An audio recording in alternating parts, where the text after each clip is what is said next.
साथियों, वंदे मातरम। चाय की चर्चा के इस नवीनतम में आपका स्वागत है। मैं गंगा सिंह बेटवाल। साथियों, यादों में कालागढ़ नवीनतम भाग में भी आपका स्वागत है।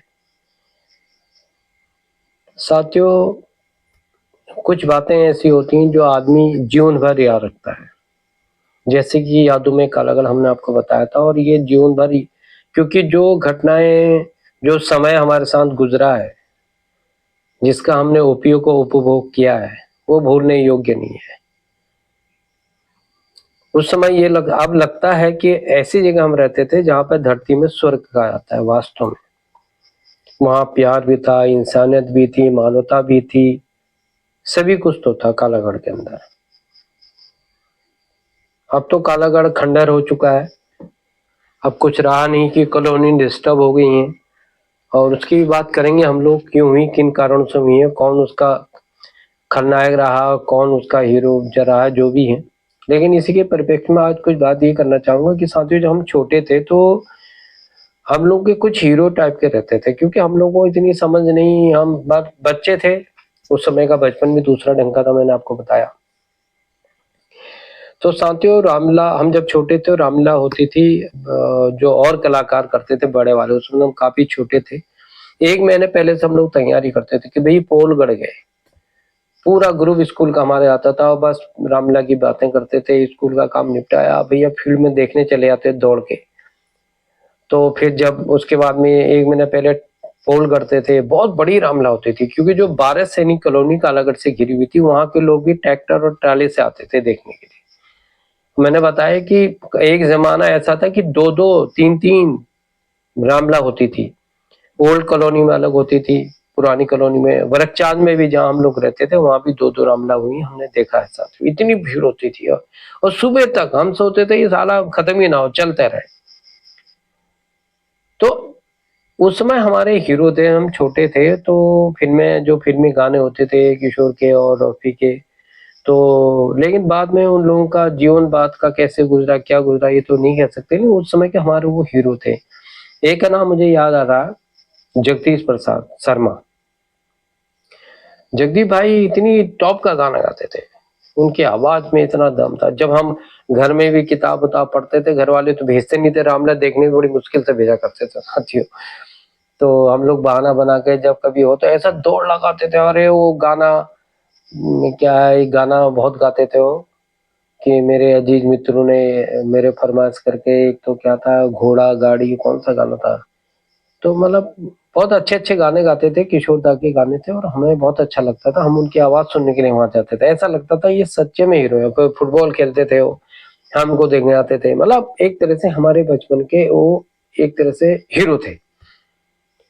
बात का समय उनका कहाँ गुजरा, क्या गुजरा, वो तो अब कह नहीं सकते, पता नहीं कहाँ। लेकिन उस जमाने में कुछ थे, जैसे फुटबॉल में काले काले कहते थे, काला गले तरफ से खेलते थे, तो हम सरदार जी थे वो काले काले, और बहुत अच्छे फुटबॉल प्लेयर थे और लड़ाकू भी थे। उस जमाने में लड़ाइयाँ भी होती थी, ऐसा नहीं कि लड़ाइयाँ नहीं होती थी। या कोई भी अगर सतयुग भी रहा है तो वहां भी युद्ध हुए हैं, ऐसा नहीं है। युद्ध तो हर समय हुए हैं, अच्छाई बुराई तो हमेशा रही है।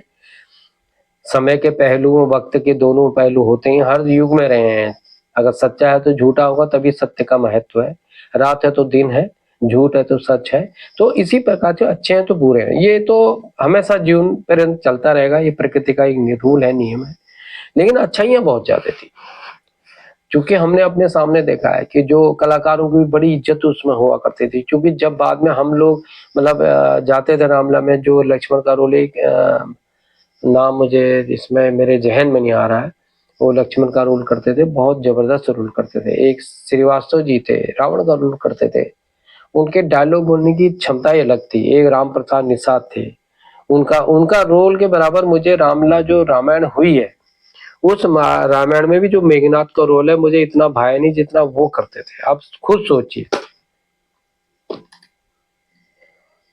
तलवारबाजी में वो बहुत एक्सपर्ट थे, तलवार भी बहुत जबरदस्त चलाते थे हाथियों।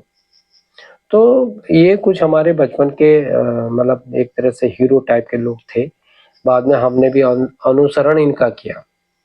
दूसरी बात, मुझे एक घटना याद आती है साथियों की, वो घटना है, मतलब हम जहाँ रहते थे वर्कशॉप में, 700 एकड़ ठीक खड़ी लाइन में एक सरदार जी रहते थे, ठीक सामने। उस जमाने में मेरे ख्याल से मृत आश्रितों को नौकरी का प्रावधान था नहीं गवर्नमेंट के विभाग में, और अधिकतर वो कार्य प्रवाहित कर्मचारी, मतलब वर्ग 4 पक्के कर्मचारी नहीं होते थे, रेगुलर बहुत कम होते थे।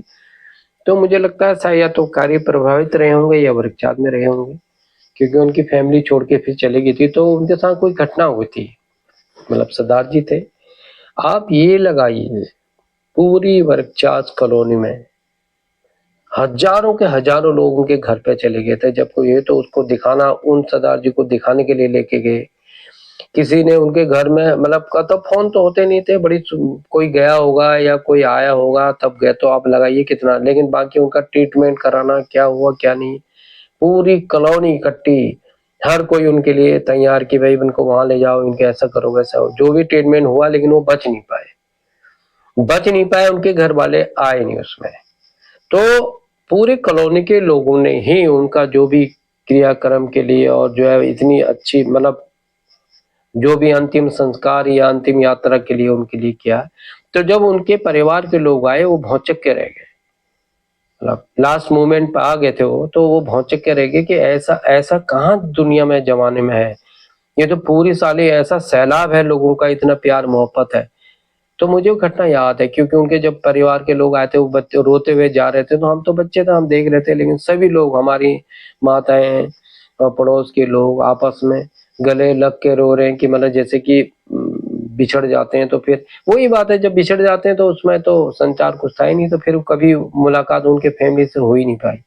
हमारे साथ भी शायद उनके बच्चे पढ़ते थे, तो सदा, तो ये घटनाएं कितनी कि दिल को मतलब हिला देने वाली घटनाएं, मतलब उनको भी नहीं लगा, उनके परिवार को भी, कि हम परदेश में हैं, या हमारा कोई नहीं है साथियों।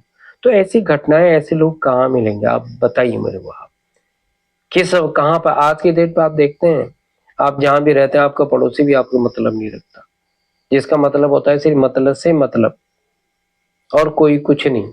चाहे पड़ोसी में कौन आ रहा है, कौन जा रहा है, कौन सो रहा है, कौन कौन जी रहा है, कौन मर रहा है, आप कैसे हैं कैसे नहीं, कोई पूछता है आपको?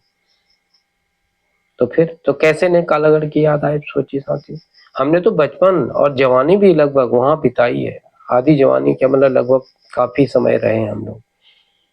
तो वो दिन तो मतलब याद ना आने के कोई कारण ही नहीं है। और एक और है साथियों, वहां से जब हम लोग कुछ समय के लिए नई कॉलोनी चले गए, कुछ जब ये थोड़ा संचार माध्यम भी अब बना है, तो उस समय हमारे पड़ोस में रहते थे एक आचार्य जी रहते थे। इधर हमारे जो देवेंद्र प्रसाद भटनागर रहते थे, बीच में हम रहते थे, और ये 69वां इधर रहते थे, आचार्य जी रहते थे, शिशु मंदिर में पढ़ाते थे, विद्या मंदिर। उसके बाद उनका सरकारी में हो गया था पौड़ी में। तो कई सालों के बाद, मतलब हमारे बच्चे, उनके बच्चे साथ ही पढ़ते थे, और मतलब छोटे थे, और मतलब मेरे ख्याल से 6-7 तक, 4-5-6 तक ही भाग पढ़ा उन्होंने भी। मतलब हम तो बड़े हो ही गए थे, बच्चों का भी मतलब ये समझ के चलिए, तो उनका संपर्क हुआ, हमारे बच्चों ने भी किया होगा उनको बचपन में। तो ये लगा लीजिए कि आज वो, उनकी इतनी घनिष्ठता हमारे साथ है।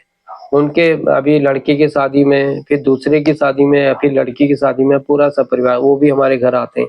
मतलब वही प्यार और मोहब्बत, वही सम्मान, मैंने बताया ना आपको। तो ये हमारे मतलब कालागढ़ की परंपरा रही है, और कभी ना भूलने वाली परंपरा रही है, क्योंकि जो मोहब्बत हमने वहां देखी है, तो इसलिए भुलाए से भी नहीं भूल सकते। तो उन दिनों को याद करते हैं तो काफी आनंदित हो जाते हैं। आज के टाइम पे भले हम लोग, सभी लोग पैसे वाले हो गए हैं, सब पे गाड़ियां हैं, पहले साइकिल भी नसीब नहीं होती थी, 4 व्हीलर गाड़ी से लोग घूमते हैं, लेकिन वो मोहब्बत नहीं है ना। अगर आपके साथ कोई ऐसी घटना होती, तो क्या क्या कितने लोग आपके साथ देने वाले होते हैं, बताइए हमें। अब तो परिवार साथ नहीं देते, तो रिश्तेदार साथ नहीं, दूर भागते हैं। कोई कमजोर व्यक्ति है तो उससे दूर भागते हैं। रिश्तेदार कहने को वो होता है कि साहब ये तो कमजोर है, मैं तो पैसे वाला हूँ, तो वो उसकी अहमियत को नहीं समझता है। तो कालागढ़ में हमने देखा कि ऐसा नहीं था। मतलब अगर किसी को कहीं भी कोई उसके घर का गार्जियन है या नहीं है, उसको जरूरत है, तो पूरी तरह से पूरा मोहल्ला उसके पक्ष में खड़ा होता था, उसको हर प्रकार की मदद होती थी। मतलब हमने यहाँ तक देखा है कालागढ़ के अंदर।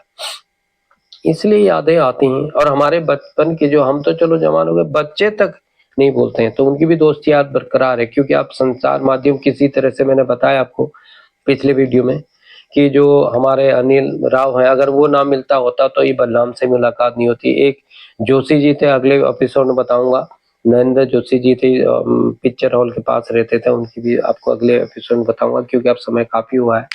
तो ये सब चीजें हैं, और मतलब ना भूलने वाली चीजें हैं साथियों। इसीलिए दिलों में कालागढ़, यादों में कालागढ़ हमेशा रहेगा। इसी के साथ मैं आज का अंक यहीं समाप्त करता हूँ साथियों। जय हिंद, जय भारत, वंदे मातरम, भारत माता की जय साथियों।